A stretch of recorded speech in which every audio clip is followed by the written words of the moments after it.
What's going on, hockey friends? We are back and it's that time of year again. The World Juniors are upon us and we get to enjoy some wonderful hockey and we get to see the stars of tomorrow, and today we are going to take a closer look at some of the players I think we should keep an extra eye on during this tournament. These are by no means the best players and it's not a ranking, but it's rather players that I'm excited to watch and that I think have very bright futures. Some of them may be the best players of the tournament, but they don't have to be. So let's get into it. I said that players don't have to be the best in the tournament, but if you were to put money on someone to be the MVP, Shane Wright would definitely be a good pick. He's pretty much a consensus number one pick ahead of the 2022 draft, and for good reason. The guy is incredible. I mean, there are so many good things about his game, and to pick one thing that stands out is tough, but I'm gonna go for his shot.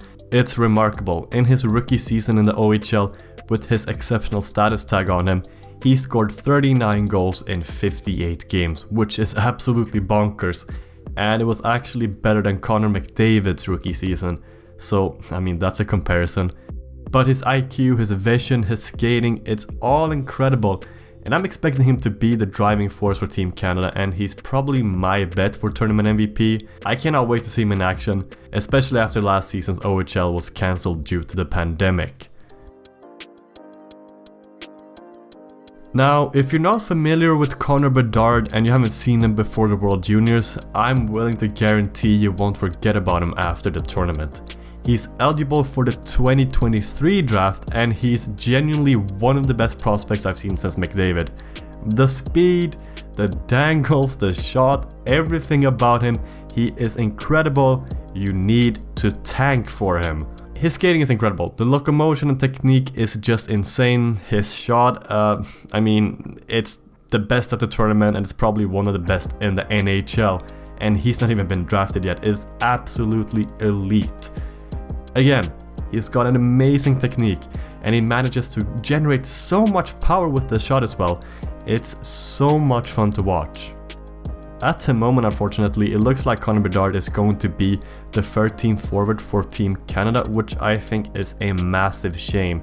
He's got the skills to play more than 3 minutes a game, but I think he'll be so good that in the end, the coaches won't have any other choice but to give him more playtime.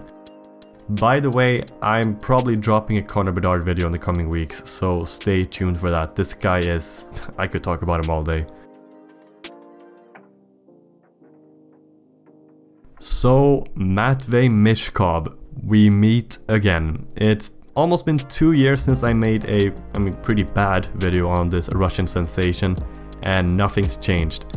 He's even better now and will challenge Connor Bedard to go first overall at the 2023 draft. Yeah, he's also a 2023 draft eligible kid. I mean, this is just insane. Earlier this year, he became the youngest player ever to play for the Russian senior national team, and he only went on to score a Michigan goal, no big deal. This guy's just 17 years old, but he's scoring goals like that, no big deal. His skating is unreal, he's got a great shot, and I could watch him all day, and I'm so excited to see him at the World Juniors, and I really hope he gets to play a lot, because he's such an exciting and dynamic player. I just want to watch him all day, he's incredible. Just like Connor Bedard, my advice to all the GMs out there is tank for him. Just tank for him.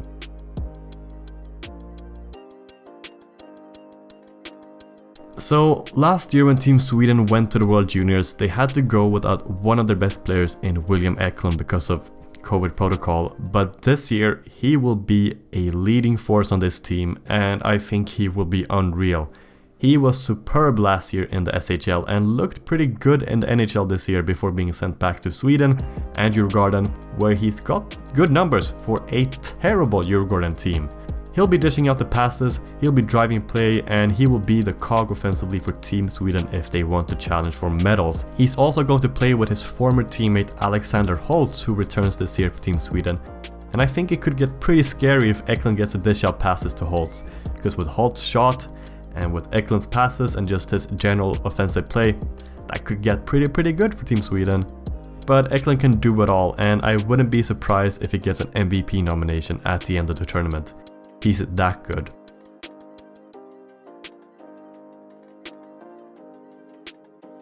Now, I can't make a list video like this and not have at least one of the Slovaks on it. This Slovakia team is looking very good, and I'm super excited to see not only Simon Nemec, but also Juraj Slavkovsky and Filip Mesar. But Simon Nemec is the Slovak I'm deciding to focus a bit extra on because I also want to feature a defenseman on the list, and he's a right-handed defenseman that plays in the top division in Slovakia, where he's put up almost half a point per game over this and last season, which is very good, and compared to the other under 20 defensemen in that league during that same period, he has been dominant. But Nemec's game isn't just about putting up points. Even though he's got a good wrist shot and good passing ability, he's good on the defensive end of the ice as well, and from what I've seen, he's just a really good two-way defenseman with great puck moving ability, and will be one of the main reasons if Team Slovakia go in a deep run this year, which I'm secretly hoping for. For me, Simon Nemec is the best defenseman in the 2022 draft, and I think he's going to have a great tournament, and he will go in the top 10, so look out for him. There seems to be a theme with some of the players I've talked about so far, and it's their shot. With Joakim Kemell, you're getting one of, if not the best goal scorer of this tournament and the upcoming 2022 draft, because his game is all about scoring goals. Now, you may be asking why I'm focusing on Joakim Kemell instead of his Team Finland teammate Brad Lambert, and I would have probably asked the same question a year or 6 months ago, but to be honest, I'm more excited about Kemell and I'd pick him ahead of Lambert at the draft. Kemell doesn't just have his amazing shot, he's so energetic, he's physical, he likes to hit, and look, I'm not saying he's the next Alexander Ovechkin, but he's like a mini Ovechkin, which is, it's a lot of fun to see.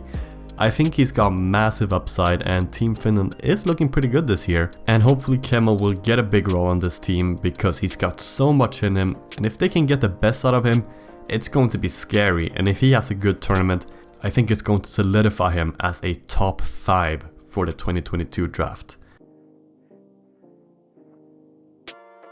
So, there you have it. Some of the players I'm a bit extra excited to watch at this year's World Juniors.